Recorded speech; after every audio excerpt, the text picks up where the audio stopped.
ওম অখণ্ডলমণ্ডলাকারং ব্যাপ্তং যেন চরাচরং তৎপদং দর্শিতং যেন তস্मै শ্রী গুরবে নমঃ। গুরু ব্রহ্মা গুরু বিষ্ণু গুরুদেব মহেশ্বর গুরুরেব পরম ব্রহ্ম তস্मै শ্রী গুরবে নমঃ। শ্রীমদ্ ভাগবত ঊনবিংশ অধ্যায়ে হিরণ্যাক্ষ বধ। মৈত্র মুনি বললেন, হে বিদুর, ব্রহ্মার এই অকপট অমৃত তুল্য বাক্য শ্রবণ করে, শ্রবণ মানে কি শোনা, তাই শ্রবণ করে তার সরলতায় মৃদু হাস্য করে প্রেমপূর্ণ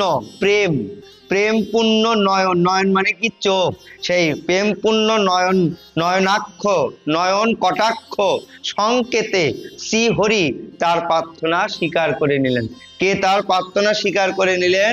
ভগবান শ্রীহরি তার প্রার্থনা স্বীকার করে নিলেন। অনন্তর সম্মুখে বিচরণশীল নির্ভীক শত্রুকে, নির্ভীক শত্রু হলো হিরণ্যাক্ষকে, অর্থাৎ হিরণ্যাক্ষকে তার গণ্ডস্থলের নিচে গদাঘাত করলেন। কি দিয়ে মারলেন তাকে? গদা। ভগবানের সেই গদা দিয়ে তাকে আঘাত করলেন। কিন্তু হিরণ্যাক্ষের গদার সাথে সংঘর্ষে ভগবানের গদা তার হাত থেকে বিচ্যুত হয়ে ঘুরতে মাটিতে পড়ে দীপ্তি পেতে লাগলো। সেই প্রহ্লাদের বাপের নাম হলো হিরণ্যাক্ষ।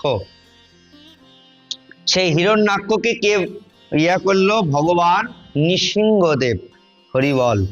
তাই অসুরের বিক্রমে ভগবানের হাত থেকে গদা বিচ্যুত হওয়ার মতো বড় আশ্চর্য ঘটনা ঘটল।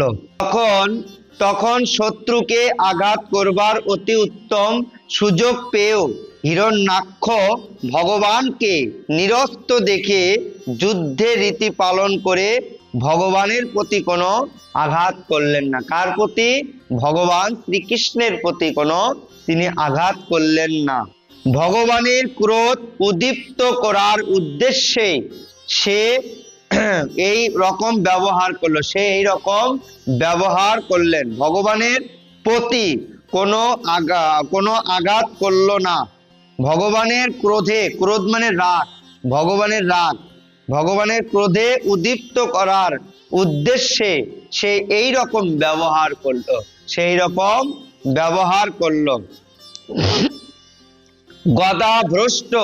গদাভ্রষ্ট হওয়া যার পর এবং চতুর্দিকে হাহাকার ধ্বনি বন্ধ হবার পর ভগবান হিরণ্যাক্ষের ধর্ম বুদ্ধির প্রশংসা করে নিজের সুদর্শন চক্রকে তিনি স্মরণ করলেন। শ্রী ভগবান স্মরণ করা মাত্রই সুদর্শন চক্র ভগবানের হাতে এসে ঘুরতে লাগলেন। কার হাতে এসে ঘুরতে লাগলেন? সেই সুদর্শন চক্র ভগবানের হাতে এসে ঘুরতে লাগলেন। কিন্তু ভগবান তার ভূতপূর্বেক পাশ্চাত্যপ্রবর দ্বৈত ধর্ম হিরণ্যাক্ষের সাথে বিশেষভাবে যুদ্ধ ক্রীড়া করতে লাগলেন। অর্থাৎ হিরণ্যাক্ষের সাথে ভগবান শ্রীকৃষ্ণ খেলা করতে লাগলেন, ক্রীড়া খেলা। দেবতারা গুরু রহস্য বুঝতে না পেরে চতুর্দিক থেকে বলতে লাগলেন, হে প্রভু। চতুর্দিক থেকে কি বলতে লাগলেন? যে হে প্রভু, আপনার জয় হোক। এর সঙ্গে আর খেলা না করে শীঘ্রই একে বধ করুন। এর সাথে, এই হিরণ্যাক্ষের সাথে খেলা না করে শীঘ্রই এই হিরণ্যাক্ষকে বধ করুন। হিরণ্যাক্ষ যখন দেখলো যে পদ্ম পলাশ লোচন শ্রীহরি তার সামনে সুদর্শন চক্র নিয়ে দাঁড়িয়ে আছেন, সে দেখলো যে তার সামনে ভগবান শ্রীকৃষ্ণ সুদর্শন চক্র নিয়ে তার সামনে দাঁড়িয়ে আছেন। তখন তার সর্ব ইন্দ্রিয় ক্রোধে জ্বলে যেতে লাগলো। তার ইন্দ্রিয়টা ক্রোধে জ্বলে যেতে লাগলো। সে ঘন ঘন ক্রুদ্র নিঃশ্বাস ত্যাগ করতে লাগলো এবং দাঁতে দাঁত চেপে ঠোঁট কামড়াতে লাগলো, দাঁতে দাঁত চেপে ঠোঁটটা কামড়াতে লাগলো। সেই সময় এই বিকট দর্শন দৈত্য তার ক্রুদ্র চোখ এবং ভয়ঙ্কর ভাবে ঘূর্ণিত করতে লাগলো, যেন চোখের আগুনে ভগবানকে ভস্মাত করে দেবে। বেগে বেগে ভগবানের দিকে ধেয়ে গিয়ে এইবার তুই আর বাঁচবি না, এই বললেন। বলে শ্রী হরির উপর গদা প্রহার করলো। কার উপর গদা প্রহার করলো? ভগবান শ্রী হরির প্রতি গদা প্রহার করলো। হে মহা অনুভব বিদুর, যজ্ঞ মূর্তি ভগবান আদি বরাহ সেই শত্রু চোখের সামনে বায়ু বেগে, বায়ু মানে কি? বাতাস, এই বাতাসের বেগে আগত হিরণ্যাক্ষের গদাকে অনায়াসে বাম পদ দিয়ে নিবারণ করে মাটিতে ফেলে দিলেন এবং তাকে বললেন, ওরে দৈত্য, তুই আমাকে জয় করতে চাইছিস, সুতরাং শাস্ত্র হাতে নে এবং আর একবার তুই আমার সাথে যুদ্ধ করার চেষ্টা কর। ভগবানের এই কথা শুনে হিরণ্যাক্ষ আবার গদা চালনা করে ভয়ানক গর্জন করতে তিনি লাগলেন, ভয়ানক গর্জন করতে অর্থাৎ হুঙ্কার করতে লাগলেন। নিক্ষিপ্ত গদাকে নিজের দিকে আসতে দেখে ভগবান সেখানে দাঁড়িয়েছিলেন। সেখানে দাঁড়িয়েই অনায়াসে তাকে এমন ভাবে ধরে ফেললেন যেমন গরুল আগত ভুজঙ্গিকে ধরে ফেলে। কি জঙ্গি? ভুজঙ্গিকে যেমন গরুল ধরে ফেলে, সেরকম ভগবান সেই হিরণ্যাক্ষকে ধরে ফেললেন। নিজের প্রচেষ্টাকে এইভাবে ব্যর্থ হতে দেখে হতগর্ভ সেই মহাদৈত্য নিতান্ত অপ্রতিভা হলো। ভগবান হিরণ্যাক্ষকে তার গদা ফিরিয়ে দিতে চাইলেও হিরণ্যাক্ষ তা গ্রহণ করলো না। কে গ্রহণ করলো না? সেই হিরণ্যাক্ষ সেটা গ্রহণ করলো না। ব্রহ্ম হত্যা করার জন্য সৈন্য যাগাদি অভিচারে প্রবৃত্ত ব্যক্তি ব্রাহ্মণের উদ্দেশ্যে যেমন মরণ আদি প্রয়াগ করে সেই রকমই হিরণ্যাক্ষ শ্রী যজ্ঞ পুরুষের উপর প্রহারের উদ্দেশ্যে প্রজ্বলিত অগ্নির মতো গাস্য দৈত্য ত্রিশিক অর্থাৎ ছুল হাতে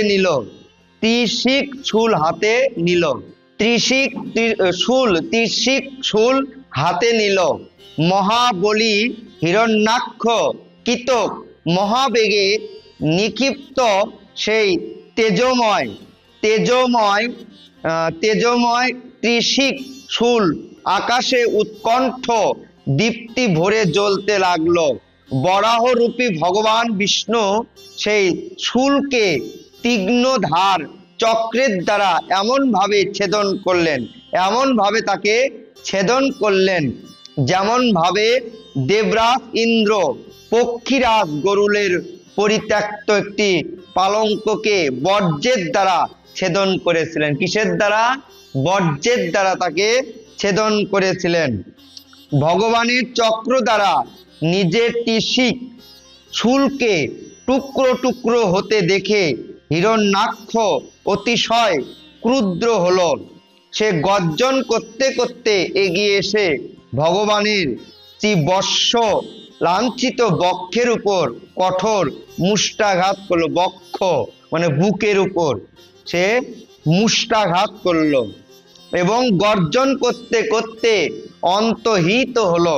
হে বিদুর, হাতির উপর পুষ্পমাল্য, পুষ্প মানে ফুল, সেই হাতির উপর পুষ্পমাল্য প্রহার করলে হাতির যেমন কোনো বিক্ষোভই হয় না। কি?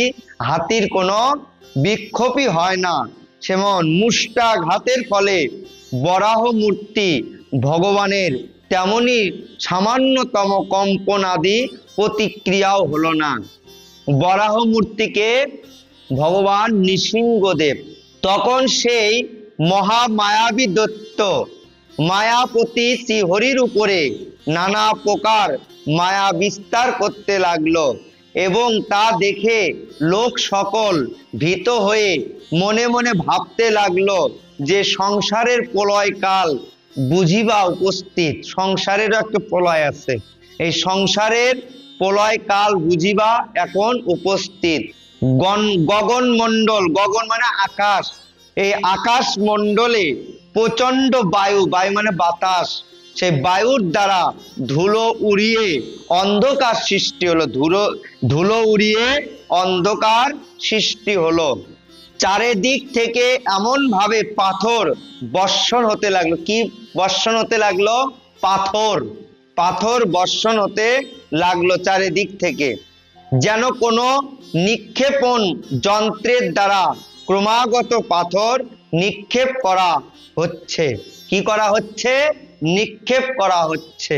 বিদ্যুতের চমকানি, মেঘের বিদ্যুতের চমকানি এবং মেঘের গর্জনের সাথে চারিদিক আচ্ছন্ন হয়ে আকাশে সূর্য, চন্দ্র ইত্যাদি গ্রহগণ আচ্ছাদিত হয়ে গেল। গ্রহগণ আচ্ছাদিত হয়ে গেল ও অস্থি সকল বর্ষিত হতে লাগলো এবং আকাশ থেকে ক্রমাগত পুষ, রক্ত, চুল, বিষ্ঠা, মূত্র ও অস্থি সকল বর্ষিত হতে লাগলো। আকাশের থেকে সেই অস্থি সকল বর্ষিত হতে লাগলো।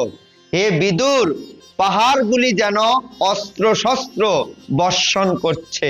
সেই পাহাড়গুলি যেন অস্ত্র শস্ত্র বর্ষণ করছে, এই রকম মনে হতে লাগলো। বিবস্ত্রা আলুলায়িত কেশা কতকগুলি রাক্ষসী যে ত্রিশূল হাতে নিয়ে ইতস্ত বিচরণ করছে বলে মনে হচ্ছিল। বহু বহু পদাতিক অশ্বরোহী, রথী ও হস্তিদের উপরে উপবিষ্ট সৈন্যদের সঙ্গে যক্ষ রক্ষগণ মার এই রকম হিংসাত্মক কঠোর বাক্য গর্জন করতে লাগলো। কি বাক্য? কঠোর বাক্য গর্জন করতে লাগলো। দৈত্যর প্রকটিত সেই সব আসুরি মায়া জালকে, এটা কি জাল? আসুরিক মায়া জালকে বিনাশের জন্য যজ্ঞ মূর্তি ভগবান সেই বরাহদেব তার প্রিয় সুদর্শন চক্র তিনি প্রয়োগ করলেন। প্রিয় সেই সুদর্শন চক্র ভগবান বরাহদেব প্রয়োগ করলেন। এদিকে সেই সময় স্বামী কেশবের সেই আদেশ বাক্য, তোমার পুত্রদ্বয়কে ভগবান বিনাশ করবেন, তোমার পুত্রদ্বয়কে ভগবান বিনাশ করবেন। স্মরণ হওয়াতে সহসা দিতির হৃদ কম্প হতে লাগলো। হৃদের মধ্যে কম্প হতে লাগলো, অর্থাৎ ভিতরে কম্পন হতে লাগলো এবং তার স্তন যুগল, কি যুগল? স্তন যুগল খরিত হতে থাকলো। স্তনের থেকে রক্ত খরিত হতে থাকলো। নিজের মায়াজাল চূর্ণ হতে দেখে হিরণ্যাক্ষ আবার দ্রুত বেগে সেই বরাহ দেবের কাছে এসে তাকে বাহু মানে হাত, সেই বাহু বেষ্টনে নিপূরণ করার উদ্দেশ্যে জড়িয়ে তাকে ধরল। কিন্তু অবাক হয়ে দেখলো যে শ্রীহরি তো বাহিরেই দাঁড়িয়ে আছেন। ভগবান শ্রীহরি তো বাহিরেই দাঁড়িয়ে আছেন। দৈত্য তখন বর্জ্য দৃঢ় মুষ্টিতে ভগবানকে আঘাত করতে লাগলো। কাকে আঘাত করতে লাগলো? ভগবানকে আঘাত করতে লাগলো। তখন ইন্দ্র যেভাবে বৃত্তাসুরকে বর্জ্য দ্বারা প্রহার করেছিলেন, বৃত্তাসুরকে বর্জ্য দ্বারা তিনি প্রহার করেছিলেন। কে? ইন্দ্র। স্বর্গের রাজাকে ইন্দ্র। এই ইন্দ্র বৃত্তাসুরকে বজ্রের দ্বারা প্রহার করেছিলেন। সেইভাবে ভগবান সেই দৈত্যের কর্ণমূলে, কর্ণ মানে কান, সেই দৈত্যের সেই কর্ণ মানে কানের মূলে হস্ত প্রহার করলেন। কি প্রহার করলেন? সেই দৈত্যর কানে হস্ত প্রহার করলেন। জগৎ শ্রেষ্ঠা ভগবান শ্রীহরি যদিও অত্যন্ত অবহেলার সাথে সাথে দৈত্যকে আঘাত করলেন, সাথে আবার সেই দৈত্যকে ভগবান আঘাত করলেন। তবু সেই আঘাতে হিরণ্যাক্ষের শরীর ঘূর্ণিত, নেত্র বহির্গত এবং হাত পা ও কেশ, কেশ মানে হলো চুল, সেই কেশ রাশি বিধ্বস্ত হয়ে গেল। দৈত্য তখন বায়ু বেগে, বায়ু মানে বাতাসের বেগে, ঝড়ে উৎপাটিত বিশাল বৃক্ষ মানে গাছ, সেই বৃক্ষের মতো মাটিতে আশ্রে পড়ল। বৃক্ষের মতো সেই দৈত্য মাটিতে আশ্রে পড়ল। হিরণ্যাক্ষের তেজ কিন্তু তখনও পূর্ণভাবে বিদ্যমান ছিল। সেই বিকট দর্শন দৈত্যের অধর দংশন নরত ভূতল পতন অবস্থা দেখবার জন্য সমাগত ব্রহ্মাদি দেবতাগণ তার দুর্লভ সৌভাগ্যের প্রশংসা করে, দেবতাগণ তার দুর্লভ সৌভাগ্যের প্রশংসা করে বলতে লাগলেন, আহা, এই রকম দুর্লভ মৃত্যু কে বা লাভ করতে পারে? এরকম দুর্লভ মৃত্যু কে বা লাভ করতে পারে?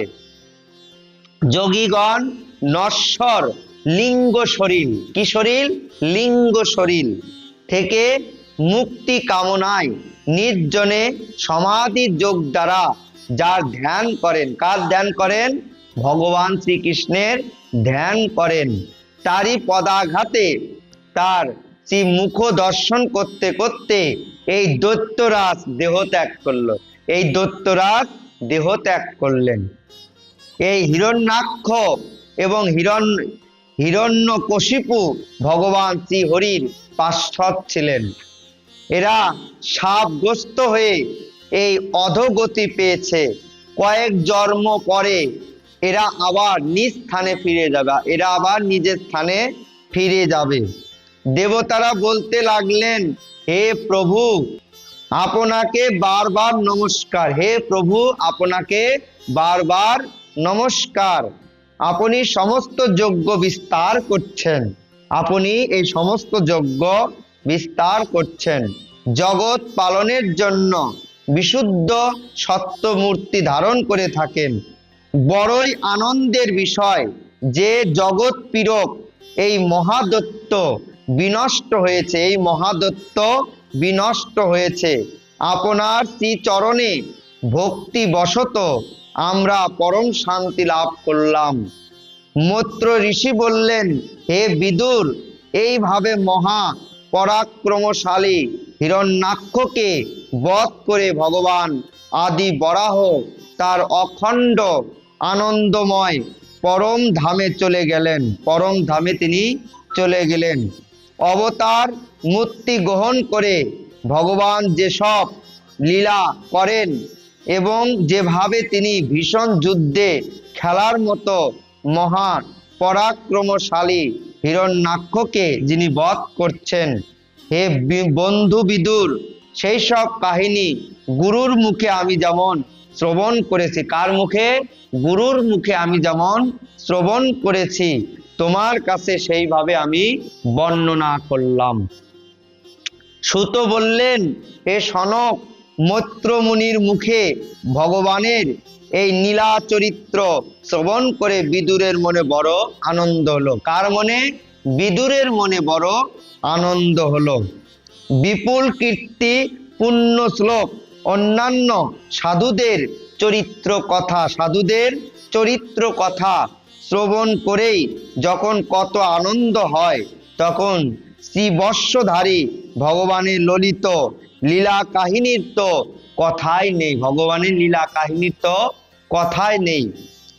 কুমিরের আক্রমণে বজুদস্ত হয়ে যখন গজেন্দ্র প্রভু শ্রী হরির চরণ ধ্যান করেছিলেন। গজেন্দ্র প্রভু সেই ভগবান শ্রী হরির চরণ ধ্যান করেছিলেন এবং তার স্ত্রী হস্তিনীগণ দুঃখে আর্তনাদ করেছিলেন। সেই সময় যিনি গজেন্দ্রকে অবিলম্বে সংকট মুক্ত করেছিলেন এবং যিনি অন্যান্য শরণ অকপট ভক্তদের সুখরাধ্য কিন্তু দুষ্টদের পক্ষে অত্যন্ত দুরারাধ্য, সেই শরণাগত প্রতিপালক প্রভুকে এমন কে আছে যে সেবা না করবে? এমন কে না আছে যে ভগবানকে সেবা করবে না? সবাই তো ভগবানের সেবা করবে। হে সনক আদি ঋষিগণ, এই পৃথিবীকে উদ্ধার করার জন্য বরাহ মূর্তি ধারণকারী শ্রী হরি এই হিরণ্যাক্ষকে বধ নামক অত্যাচার্য লীলা কাহিনী যে শোনে, কীর্তন করে অথবা অনুমোদন জনিত আনন্দ যিনি অনুভব করে, কি ভাব করে? আনন্দ যিনি অনুভব করে, সেই ব্রহ্ম হত্যার মতো মহাপাপ থেকে অতি সহজেই নিষ্কৃতি পায়। শ্রী ভগবানের এই হিরণ্যাক্ষ বধ বৃত্তান্ত অত্যন্ত পুণ্য পদ, পরম পবিত্র। এটা হলো পরম পবিত্র, ধনপ্রদ, কীর্তিকর, আয়ুবর্ধক এবং আশীর্বাদের সম্পদ ও যুদ্ধকালে প্রাণ ও ইন্দ্রিয়ের শক্তিবর্ধক। যে এই পুণ্য কথা একাগ্র চিত্তে মানে এক চিত্তে যিনি ভক্তি ভরে শ্রবণ করে, অন্তকালে তার ভগবৎ গতি অবশ্যই লাভ হয়। এখানে কি বলছে? অন্তকালে মানে মৃত্যুর সময় কোনো ব্যক্তি যদি ভগবৎ ভক্তি এই একাগ্র চিত্তে মানে এক নিষ্ঠা চিত্তে যিনি ভক্তি ভরে ভগবানের কথা শ্রবণ করে, সেই ব্যক্তি অন্তকালে তার ভগবৎ গতি অবশ্যই লাভ হয়। ভগবৎ গতি অর্থাৎ ভগবৎ গতি তার অবশ্যই লাভ হয়। শ্রী মহর্ষি বেদব্যাস প্রণীত পরমহংসী সংহিতা শ্রীমদ্ ভাগবত মহাপুরাণের ৩য় স্কন্ধে হিরণ্যাক্ষ বধ নামক ঊনবিংশ অধ্যায়ের বঙ্গা অনুবাদ সমাপ্ত। ওম হরি ওম তৎসৎ। ওম হরি ওম তৎসৎ। ওম হরি ওম তৎসৎ।